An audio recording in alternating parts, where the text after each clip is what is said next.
டே 70க்கான முதல் promo release பண்ணிட்டாங்கங்க. Captaincy task ஆடி வெற்றி பெற்றிருந்தார் இல்லையா? ஆடியா வெற்றி பெற்றார்? அவர் சும்மா இருந்தார். வேற ஒருத்தவங்கெல்லாம் ஆட இவருக்கு அந்த கேப்டன்சி பதவி கிடைச்சது. ஆரம்பமே அமர்கலம் தான். எப்படி அவர் சரி அந்த வாய்ப்பு கிடைச்சிருச்சு, எப்படி அவர் செயல்பட்டார் அப்படின்னு சேதன்னா ஒரு கொஸ்டினை வைக்கிறார்.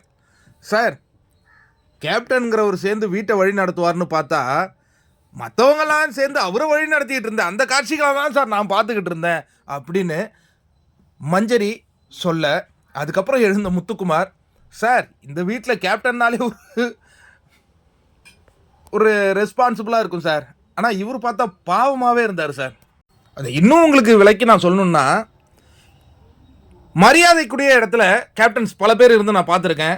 பரிதாபத்திற்குரிய நிலையில் அண்ணனை வச்சு பார்க்கறது எனக்கு அவ்வளோ கஷ்டமாக இருந்தது சார். அதுவும் ரஞ்சித் அண்ணன் பாவம் ரொம்ப திணறிட்டார் அப்படின்ன ஒன்று. இப்போ தீபக், நீங்கள் சார் எனக்கு டிசப்பாயின்மெண்ட் தான் சார் சொல்லுவேன் அப்படிங்கிறது வரையும் தான் இந்த ப்ரோமோவில் வருது.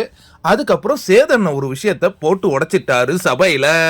சௌந்தர்யாவுக்கு இப்படி நம்மளை பற்றி பேசியிருக்காரா அப்படிங்கிற அந்த உண்மையும் தெரிய வருது.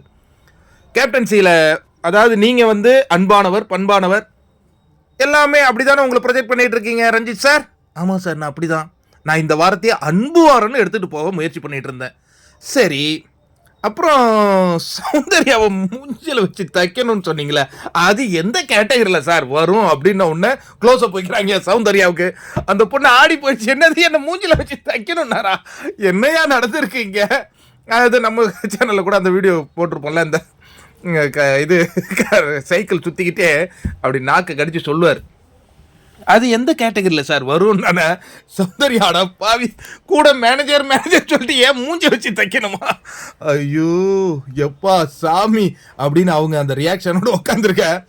இதுவரையும் கேப்டன்சி பற்றி நீங்கள் இன்வெஸ்டிகேட் பண்ணதெல்லாம் கூட ஓகே சார், இதை சொல்லிட்டீங்களே சார், இந்த வாரம் இந்த பொண்ணுங்க என்ன பண்ண போகுதுன்னே தெரியலையே அப்படின்னு ரஞ்சித் உட்காந்துருந்ததை பார்க்கும்போது நமக்கு அப்போ பரிதாபமாக இருந்ததுங்க.